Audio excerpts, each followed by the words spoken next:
This is the Forex pipeline where price action speaks and profits roar.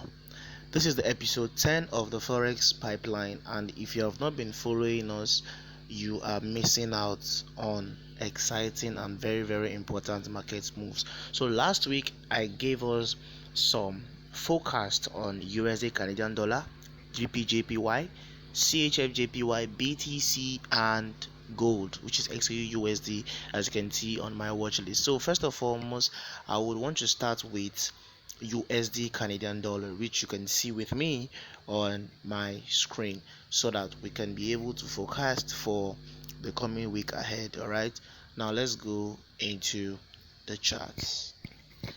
Now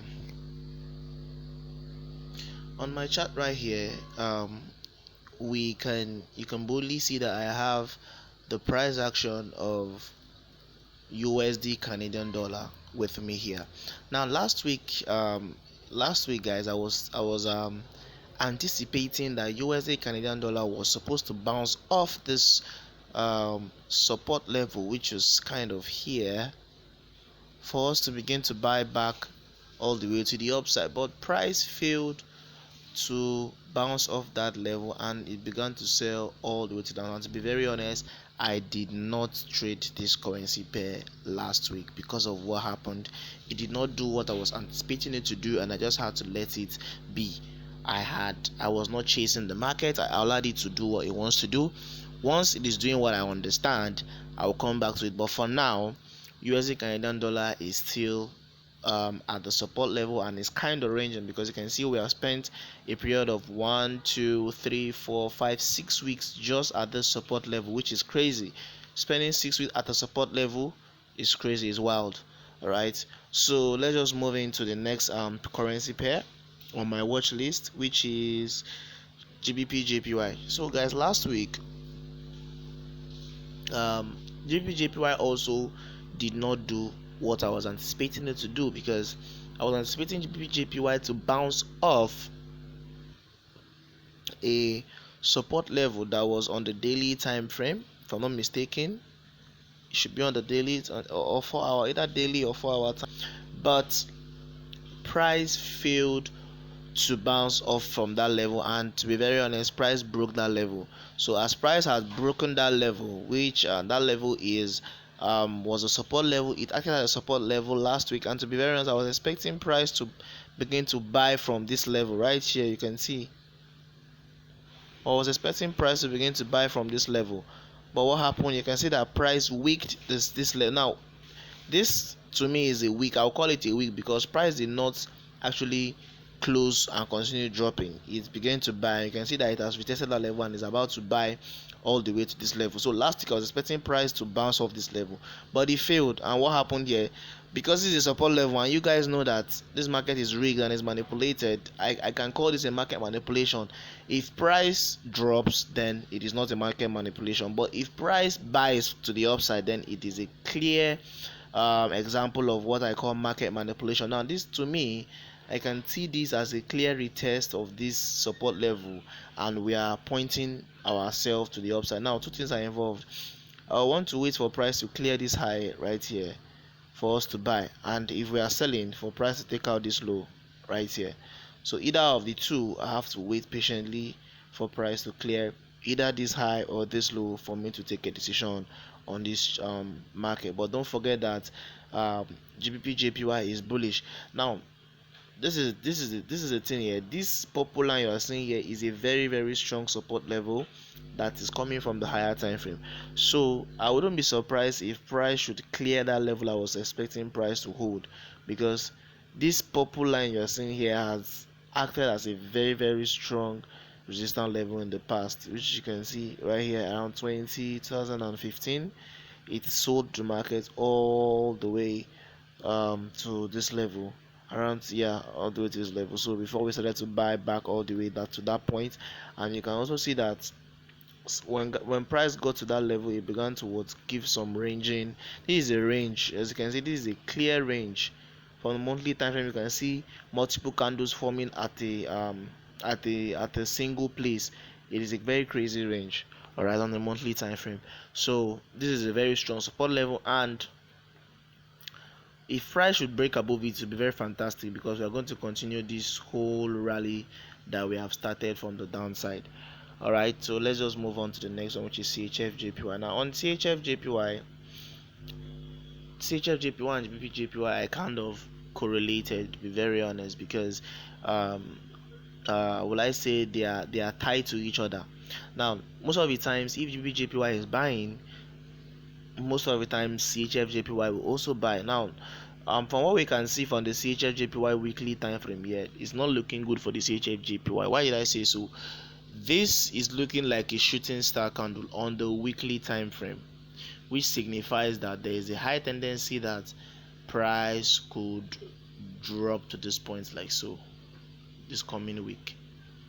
So this is what I'm anticipating on CHF JPY because of this candle that is here.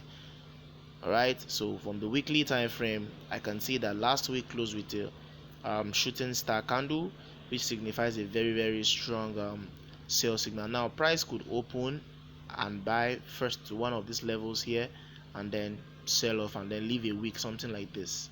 So but if price opens and begins to buy and takes out this high and sustains above it, which is this coming week that we are about to enter, then that is going to be a good signal for the CHF. But for now, I'll be looking more for sell signals on CHF JPY, and that is that for CHF JPY. Now let's go to Bitcoin. Last week I spoke about BTC, and I said that we are anticipating that Bitcoin should be gunning for $140,000 per coin, and as it stands now, Bitcoin is at all-time high. To be very honest, it has all-time because it created a new all-time high, right, in the previous week, which is $111,000 per coin. Let's say $111,960 per coin, and it is at that resistance level. Now, two things are involved, right? If this weekly candle, this current weekly candle that we are in right now, if it closes above this previous all-time high, then we should be expecting that Bitcoin has broken, and we should be expecting the next weekly candle to come out with a momentum. Now this is it.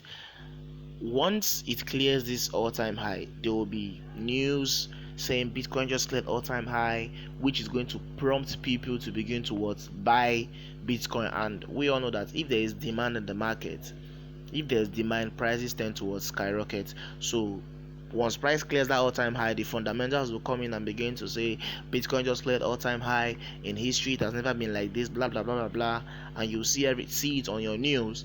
But you should understand that from the charts we have seen it long ago. In fact, when Bitcoin was somewhere around here, I had been saying that Bitcoin is going to clear this all-time high at this level, right?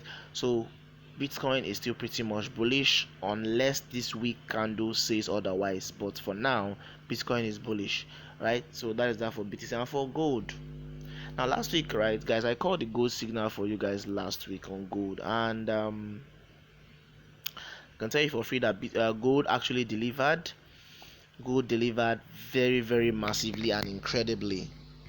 So if you have been following me, if you have been following this Forex pipeline diligently, you will agree with me that last week we called gold by around this level. I can't actually remember, and we are expecting gold to clear this level and then also target this level. I don't think it's here. It should be here. It should be around here. I'm coming. Let me go to the weekly time frame so I can see clearly.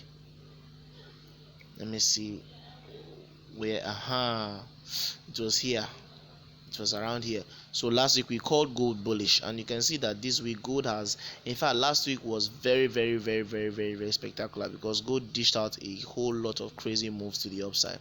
So at the time, I think gold was somewhere around this level. Yeah, it was around this level last week because I had cleared my analysis. Gold was around this level last week. Yeah, gold was around this level. Go down to my 4-hour time frame.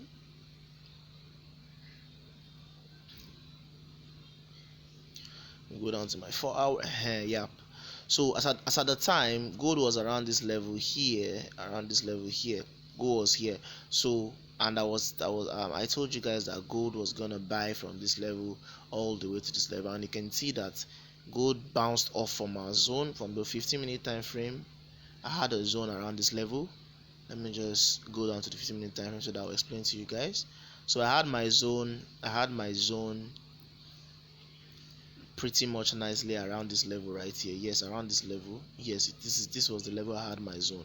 So I had my zone, price came into it, bounced off the zone and began to buy all the way to this level right here. This is my TP. This is my TP1, right? And this place is my TP2. So gold is pretty much still bullish, to be very honest, right? I'll be expecting that at least gold should pull back into this zone right here. Gold should pull back into this zone pretty much nicely and begin to buy all the way to the upside. So I'll be expecting gold to pull back at least into this zone right here, to this zone coming. So we're expecting gold to pull back into this zone pretty much nicely, like so. So if gold comes into this zone, we should be expecting gold to begin to buy all the way to the upside. So gold is pretty much still bullish. Our TP1 still pretty much valid, of course, and then our TP2, which is all the way up here and probably giving us a new all-time high, is pretty much valid. So I think I've done justice to the pairs on my watch list, right? Comment any forex pair you would want me to analyze for you and break down for you down below the comment section. In my coming week, I'll go there and we would break it down together. So peace out to you guys. See you on the next one. BFX.